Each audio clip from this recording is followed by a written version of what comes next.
Бүгінгі жобамыздың кейіпкері Жазира ханым. Жазира ханым, өзіңізбен таныстырып кетсеңіз. Қайырлы күн, мен есімім Жазира. Мен соңғы 5 жылдың көлемінде маркетингпен айналысудамын. Қазіргі таңда 50-ден аса бизнес иелерімен жұмыс жасадым сол 5 жылдың ішінде. Яғни коммерциялық және эксперттік бизнес иелеріне, кәсіп иелеріне Instagram арқылы клиент табуға көмектесудемін. Осы идеяға Жазира ханым қалай келдіңіз? Негізі өзіңіздің мамандығыңыз туралы қосымша айта кетсеңіз, және де неге осы саланы таңдадыңыз? Не себеп болды? Және қандай қызығушылық сізде пайда бола отырып осы іске келдіңіз? Негізгі мамандығым мұғалім, информатика пәнінің оқытушысымын колледжде. 20 жылды болды биыл мұғалім болғаныма. Мұғалім бола тұра өзім презентацияны, жаңағы спикерлікті көп семинар тренингтерде шыққан болатынмын. Сондайдың барысында осы ұялшақтықты жеңдім десем болады. Осылай көпшіліктің алдына сөйлеу деген сияқты. Ең бастапқы кезде оған көмектескен сол мен презентация жасау қабілетім деп ойлаймын. Презентацияны жақсы жасайтын тұғымын. Сол презентация себебі өйткені өзім ұялшақ болғаннан кейін сөйлеу қиындау болады көпшіліктің алдында. Және сол жерде презентация как опорный пункт дейді ғой, соған сүйеніп отырып прогон жасап, дайындалып жасайтынмын. Кейін декретте, әр декрет сайын бір қабілет ашылады әйелдің.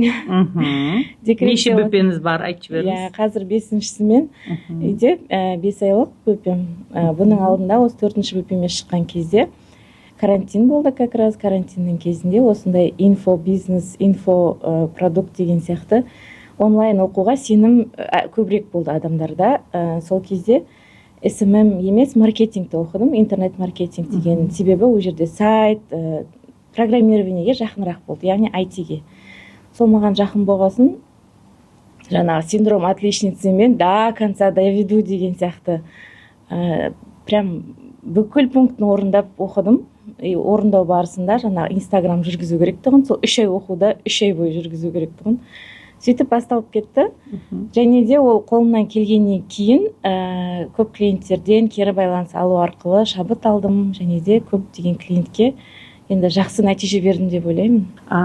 Осы Жазира ханым, біз сізбен менторинг бағдарламасының аясында ұлттық кәсіпкерлік палатаның жанындағы сол бағдарламасының аясында танысқан болатынбыз. Сол менторинг сізге бағдарлама не берді? Және де қандай сізде қорқыныш сезім болды сол кезде? Сол туралы айта кетсеңіз шамалы. Менторинг бағдарламасында менің менторым Наталья Валентиновна болатын.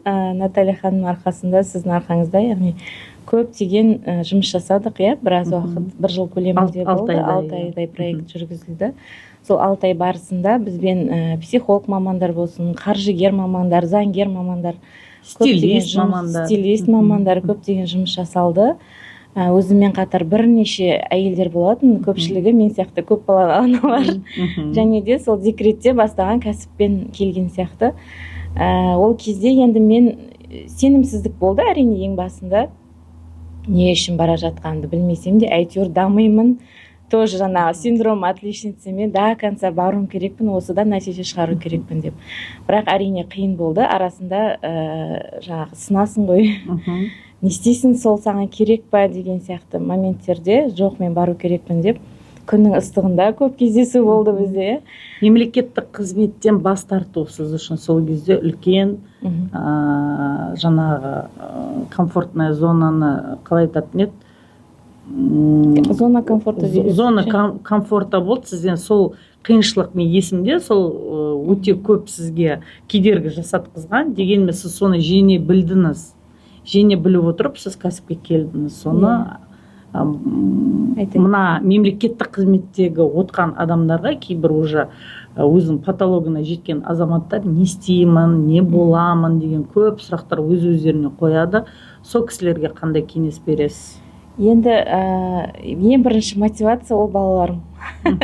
Мемлекеттік қызмет болсын, мұғалім, дәрігер болсын, мен ойлаймын енді ол кәсіппен тек бір ғана, ол кәсіп емес, енді ол жұмыс қой, тұрақты жұмыс, 8 сағаттық жұмыспен адам байиды деп ойламаймын. Енді болатын шығар арасында бірең-сараң, бірақтан осы кәсіп маған свободный график беретінін түсіндім. Және де тәуелсіздік ақша жағынан, қаржы жағынан, және де өзіңе ұнайтын іспен, өзіңе ұнайтын адамдармен араласу. Ал мемлекеттік кәсіп деп, мемлекеттік жұмыста жүргенде сен өзіңе байланған уақыт жұмыс орнында отырасың, немесе тек қана өзіңнің шектеулі ғана адамдармен кездесесің. Ешқандай даму, белгілі бір шекке келген кезде мұғалімдіктен уже ол қосымша курстарын барлығын меңгеріп алғаннан кейін ары қарай уже баратын жол жоқ. Әрі кетсе сен директордың орынбасары немесе директор боласың да ол жерде. Ол кісілердің де айлығы сенен кішкене ғана жоғары да. Соны түсінгеннен кейін мен ойымша кез келген адам кәсіппен қазіргі кезде көзі ашық халықтың, енді мен мұғалімдікті жаман деп айта алмаймын, көп нәрсені маған үйреткен мұғалімдік, бірақ сол үйрене отырып енді ары қарай даму үшін менің ойымша үлкен қадам болды деп ойлаймын. Осы кәсіпке келу, кәсіпті ары қарай алып кету деген сияқты.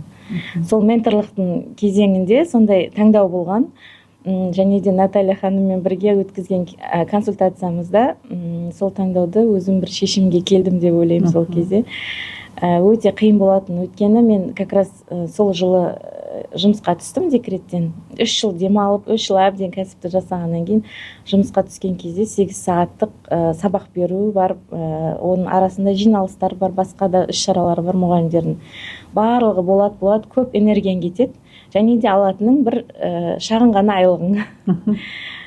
Сол энергияң кеткеннен кейін өзімді ішімде ойбай, сенің алдыңдағы табысың қайда, бірінші очередь табыс қой, одан кейін сенің өсіп жатқан деңгейің осы жерде тоқтап қалды ма деген сияқты қатты стресске түсіп кеттім. Сол сіздің консультациядан кейін соның шешімін таптым деп ойлаймын. Енді кәсібіңіз алға бассын, міндетті түрде. Жазира ханым, сізге мынандай сұрақ: қандай біздің әйелдерге кеңес бере аласыз? Үйдегі отқан көп балалы қыз-келіншектер өз ісін бастағысы келетін, бірақ қорқыныш сезімдер пайдасы бар азаматшаларға. Дәл сондай ситуацияда, дәл сондай кезеңде өзімде болдым, өзімде өттім. Әр декрет ол бәрібір әйел адамға гормон ойнатады. Сол кезде кешегі декретім мысалы тоже бір серпіліске бір түсірді да, бір секіртті деген сияқты. Сол именно осы соңғысында мен түсінгенім, әйел адам тоқтамау керек, себебі ол тоқтаса, оның балалары да сол деңгей, өзінің деңгейінде ғана жетіледі деп ойлаймын. Ал әйел дамыса, ол жан-жағын да бақытты қылады, және де қауымды да бақытты қылады деп ойлаймын. Сол себепті тоқтамау керек ең бірінші. Және де өзінің қызығатын ісі арқылы кез келген іспен монетизировать, ақша табу. Кез келген іспен, хоббимен ақша табуға болады деп ойлаймын. Кәсіп жасауға болады. Әрине. Мысалы өзім, жаңа сіз айта кеткенде, ләззат алатын нәрседен, және екінші бұл пайдасы тисе, жалғыз пайда өзіне ғана емес, қоғамға да пайдаңыз. Басқаға пайда қалай алып келемін деп ойлайтын болса, сол сұраққа жауабын іздеген кезде міндетті түрде табады, өзінің жолын табады. Осы қазір кезде айналысатын ісіңіз қандай, және сізді қаяқтан табуға болады? Рахмет сұрағыңызға. Қазіргі кезде кәсіпкер әйелдер мен көшбасшы әйелдерді халыққа таныстыру мақсатында, және де ол кісілерге де контент болсын, көпшілік аудитория ол кісілер танысын деп, ол кісілердің жетістігі туралы айтылатын біз Қыздарша подкаст деген парақша құрдық. Ол да Наталья Валентинаның менторлығындағы үлкен маған берген бір кеңесі, ол бір сый деп ойлаймын. Енді ол да бір сол бастамадан 3 жылдай болды, уже осы 3-ші жыл. 3 жылдың көлемінде бірнеше кәсіпкер әйелдерге интервью жасадық. Ол интервью Instagram парақшасында, YouTube'да және TikTok'та үзінділер салынады, ал толық нұсқасы сол YouTube каналымызда тұрады. Осы парақшаны табамын десеңіздер, Instagram'да Қыздарша подкаст деп тұрады, және де мен өзім парақшам Жазира Кенжебекқызы. Сол арқылы тапсаңыздар, кез келген сұрақтарыңызға пайдалы болатын болсам, әрине ашықпын.